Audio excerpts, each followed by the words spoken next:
Well, I'm gonna be honest. I don't have a lot to say for the feeds of Big Brother, coming off of what has to be the worst twist in the history of competition reality.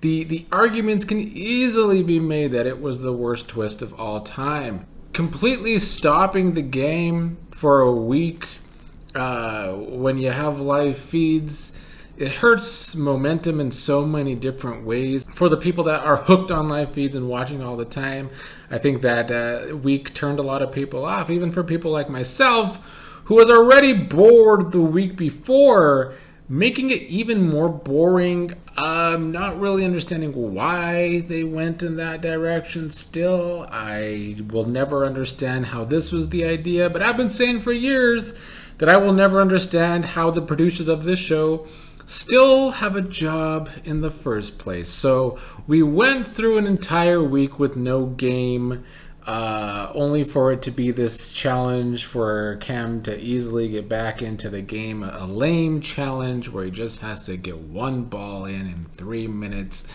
I mean, it's a joke, and I think what we have right now is seeing in real time Big Brother on a game level completely jumping the shark. Now, this show has jumped the shark on an episode level a long time ago. Their lame episodes and their terrible editing for the episodes and how they miss so much of the good stuff on live feeds and don't put it in the episodes, that's been going on for too long now. But on a game level, and sure, they've done a lot of damage to the game with the big alliances, especially, I've talked about many times. But this season, the fact that we have 2 players left in the game and likely 2 players making jury that were already evicted, I think really hurts the game. And this is coming from somebody that doesn't hate battle backs like a lot of people. I enjoy a good battle back. On the games on this channel, I always do at least one battle back, because I do think it adds a dynamic to the game.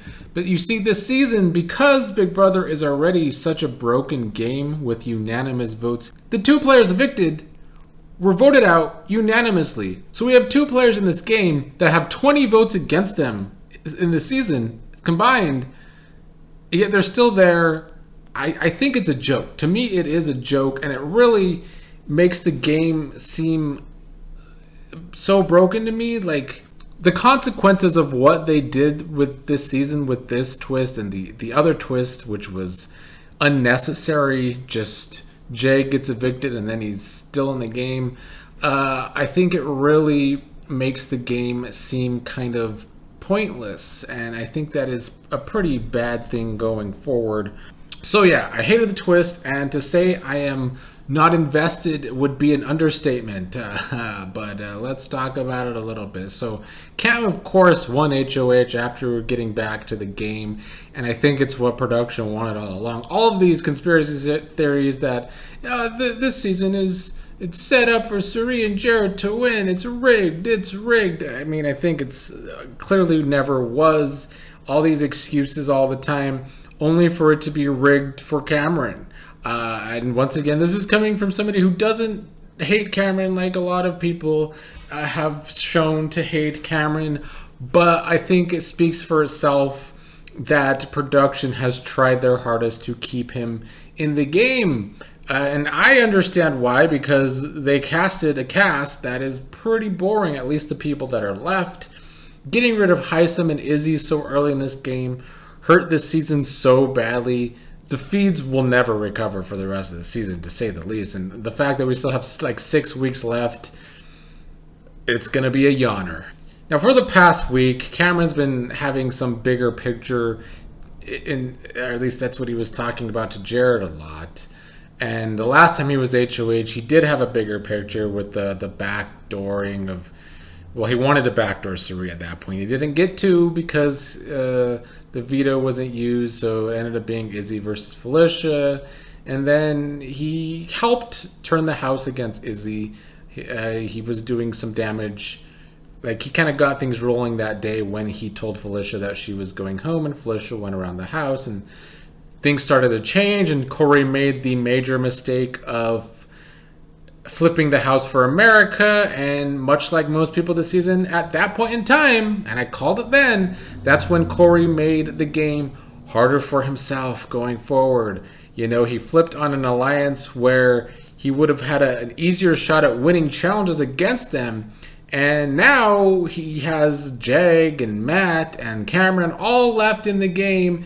And Corey and America have proven they can't win a challenge to save their lives. So, yeah, that was a major mistake, and I called it when it happened. And on top of that, it would seem as though Corey is the one that Cameron has his sights set on. Like, he kind of, even last night in the talks with Matt and Jag and Cameron, they talked pretty late last night about the plan for this week, and they pushed back on Cameron's idea of getting out Corey this week when he brought it up in that conversation.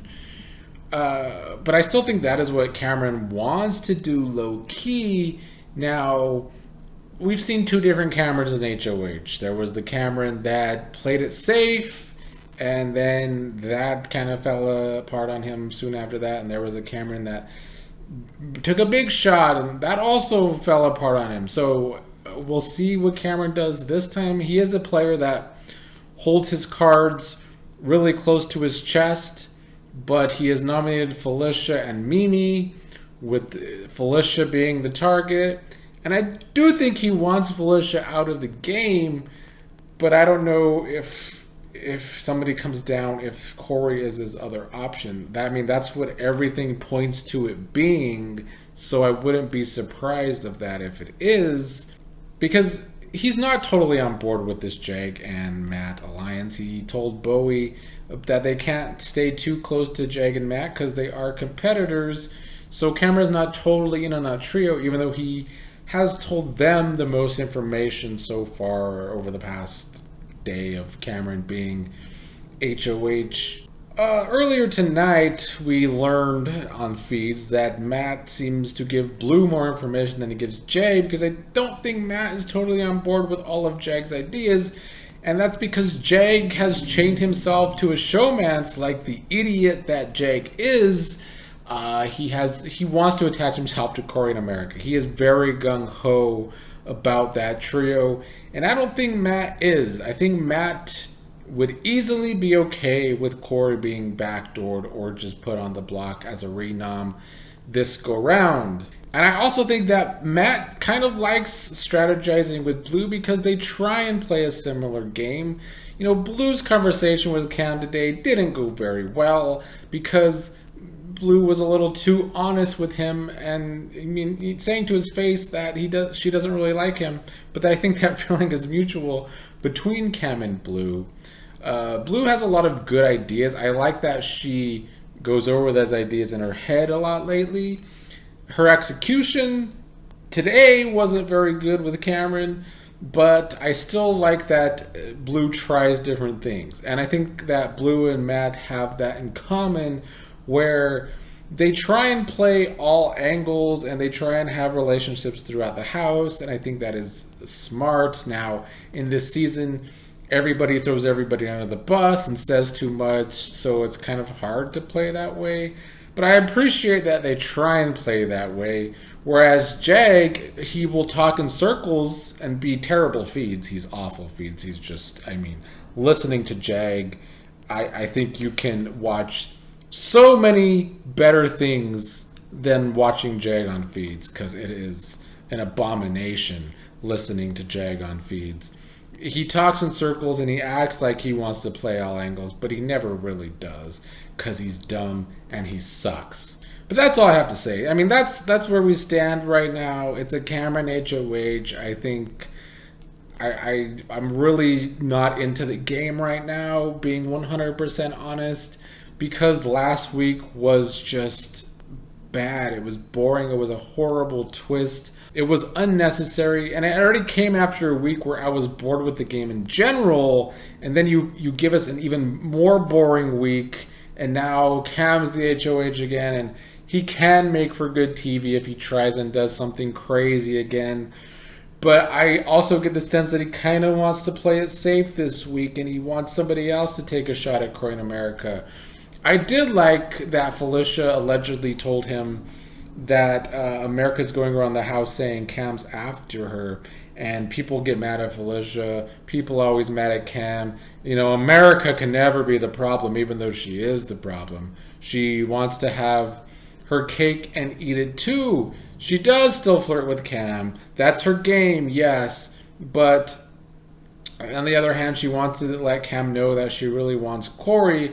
But at one point, she went around the house saying that Cam makes her uncomfortable, and that she does still go around the house talking about Cam being the pursuer of her. But no, she does still do a lot of the flirting in that duo or in that relationship between her and Cameron. So I'm glad Felicia said that to Cam's face, because I do think he should know about this, because this fandom's so delusional that only Cam's the problem in that scenario, and he's not. America going around saying he's creepy was harsh when she's the one that started it all in the first place and continues to do the flirting. Yeah, that's her game, whatever. But on a real world level, I think America is very problematic in the way she has approached this whole Cam issue this entire season. I don't know if that changes Cameron's mind any about Corey going over Felicia this week.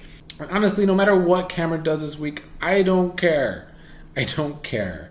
I'm just glad we only have 6 more weeks of the season, although I wish it was less. 100 days, they should never try it again. They should never be on in the fall again. And they need new producers. I've been saying that for years. We're never going to get them. But this show needs new producers, to say the least. Because, I mean, the zombie twist, all it did was kill all momentum for the rest of the season.